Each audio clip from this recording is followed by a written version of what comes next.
Die tema van hierdie episode van die podcast is 4 maande later, die toets van geloof. Julle, vandag is vir my 'n baie emosionele dag. Dit is 4 maande later, vandat ek weggebreek het van die laaste boosheid wat in my lewe aan die gang was. Dit is 4 maande sedert ek finaal gesê het, genoeg. En ek voel dit in my hart, die Heilige Gees is al van gister af besig om met my te praat. Ek kan dit nie wegdruk nie. Dit is asof hy my voorberei vir 'n toets. Ek voel dit al van presies 11 minute oor 12 vandag. Het ek daai baie sterk gevoel gekry dat daar's 'n toets op pad. En dit is nie 'n toets van straf nie, maar 'n toets van standvastigheid. Om te kyk, gaan ek bly staan in my geloof? Gaan ek God kies?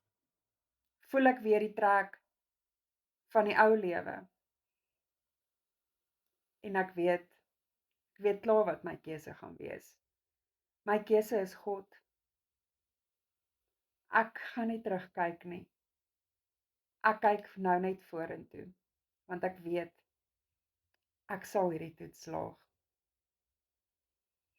Julle, die pad was nie maklik nie, en as ek eerlik is, wat ek moes deurgaan, sou nie eens 10 mense saam kon deurgaan nie.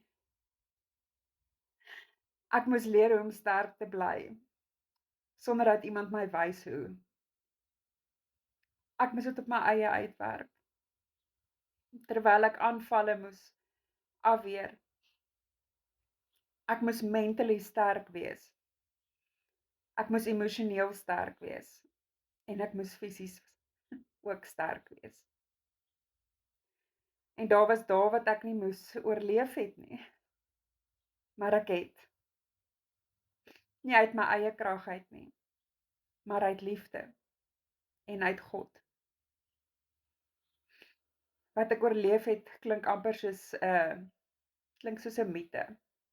Dis onmoontlik dat soveel dinge met een mens kon gebeur het. Maar ek is hier. En dis omdat God my nie laat los het nie. Hy het my deur dit alles gelei, nie sodat ek net oorleef nie, maar sodat ek lei. Want uit daardie donker plek het hy my gemaak een van die taaiste leiers wat daar is. En dis hoekom ek hierdie episode vandag met julle deel. Want ek weet iemand anders luister ook nou. Wat dalk voel hulle bly by die einde. En ek wil vir jou sê, as ek kon opstaan, dan kan jy ook. Daar is 'n vers wat sê, die een wat getoets word en tog getrou bly, sal die kroon van die lewe ontvang, wat God beloof het, aan diegene wat hom liefhet. Nou, daardie kroon, dit is vrede, dit is rustigheid, en dit is sekerheid in jou gees. En nou vandag se paalvraag is, het jy al gevoel dat God jou toets? Kan jy kies opsie 1, ja, en ek het dit deurgestaan, of opsie 2, ek's nou in daardie toets. En ek kies ook opsie 2, ek dink daai toets is op pad. Julle kan hierdie vrae beantwoord in die comments op enige platform waar julle hierdie video sien, op YouTube, Spotify, TikTok of Facebook. En dan wil ek net hierdie laaste gedagte by julle los. Elke toets wat jy slaag, verander jou karakter. En elke keer wat jy kies om God te kies, skryf jy 'n nuwe hoofstuk in jou storie. Chat soon.